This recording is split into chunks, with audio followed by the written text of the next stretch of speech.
When it comes to Call of Duty, there's one thing we all know and love, which is the fact that we get a Call of Duty game every single year, which is great. You know what? I can't complain.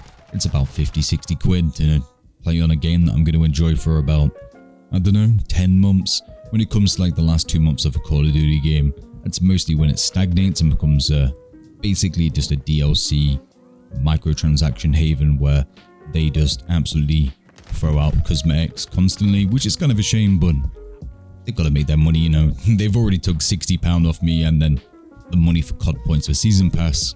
They've got to make a little bit more, right? Why not?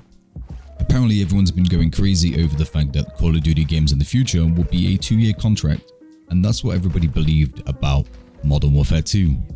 But it recently got announced / leaked. We're going to say leaked for this situation, because it's easier to say, you know, speculations and stuff like that.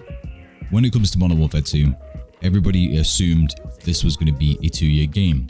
Also, with the fact that Sledgehammer were going to be working on a premium DLC, some old maps being reskinned, maybe some new campaign missions, etc, etc.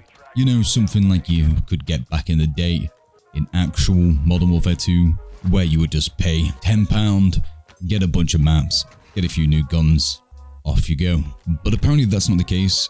I believe the fact is it's a big investment for these studios to go ahead and make DLC for a game, but apparently now the quotation mark premium DLC is going to be its own game, and then Treyarch doing their game next year is going to be a 2-year cycle game. I think it's a really good idea that Sledgehammer comes in, just makes one quick Call of Duty. Hopefully it's been having a little bit of work done on it. Hopefully it's not been pre-done. We've already had some quotation mark announcement days or leaks that this is going to be coming out. They're subject to change, so you got to be wary of that. Don't take that for everything that you're going to see, because these companies like to leak things themselves to give a bit of hype to something, to make you feel like, oh, they actually are working on something. Oh, there is something coming. But when it comes down to it, it's just probably the company themselves leaking this information to build hype around it. I don't really know how to feel about the fact that it's going to be its own game when premium DLC would have kind of been better. Hopefully, like, the whole ethos, Call of Duty ethos, like, ecosystem isn't really going to be changed. Am I using ethos right there? If I'm not, just correct me in the comments, but, like, the ecosystem of the game, or my camos, my guns, becoming very, like, aware of, like, how to play this MW2 in comparison to the previous Call of Duty. The playstyle was a bit different, a bit more aggressive, a bit more fast-paced, which I really do enjoy in comparison to the previous Call of Duty, which was kind of slow-paced in the multiplayer, but the zombies did make it really fun. The main thing that we can take away from this being is, let's hope Sledgehammer just doesn't fuck it up, right? You know, it's going to be another Call of Duty game that's just being shoveled out, so then Treyarch gets a little bit more time, which we all know and love.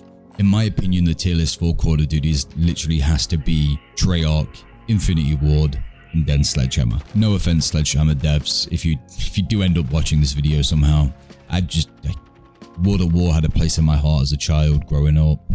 It was a great game.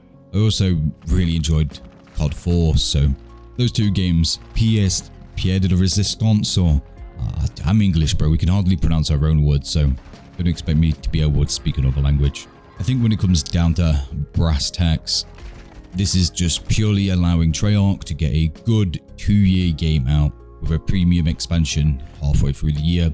We also know right now that Treyarch are actually working on the rank system for MW2, which makes it even better. I feel like all the studios collaborating on a project makes the projects a lot more smoother and a lot more better, and I understand the flow of things won't be extremely perfect, but when it comes down to it, Call of Duty is like a group project. But that's all like you can really say about it, really. We just want Treyarch to make a really good Call of Duty. Hopefully when they make this Call of Duty, that straight into it there's some form of ranked play, or like 2 months into it there's some form of ranked play, like there's still DMZ, because you know what, DMZ's been fucking awesome. You can't knock it. DMZ's really fun if you play in an aggressive play style. If you're really into things like Escape from Tarkov, DMZ really just scratches that like itch, but in a Call of Duty field. So it's really nice. I really do enjoy DMZ. I think there's a lot of good things with DMZ.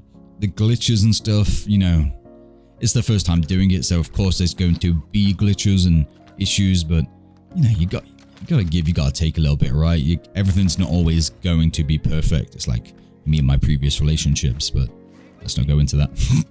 But yeah, I think DMZ, Warzone, I've actually not always been the biggest fan of Warzone. I feel like the meta in Warzone is very spreadsheety. I feel like once you've got the best class, like there's no point really using other things until somebody finds like a new meta or something like that. But I'd like your guys' opinion on if you think the Call of Duty should stay as a 2-year cycle, or do you think they should move back to the singular year cycle where we get new COD every single year, or do you think we should get the 2-year COD and a premium DLC in between? Let me know in the comments. Hope you guys have a wonderful day. Look forward to seeing you in my next video. Peace out, boys.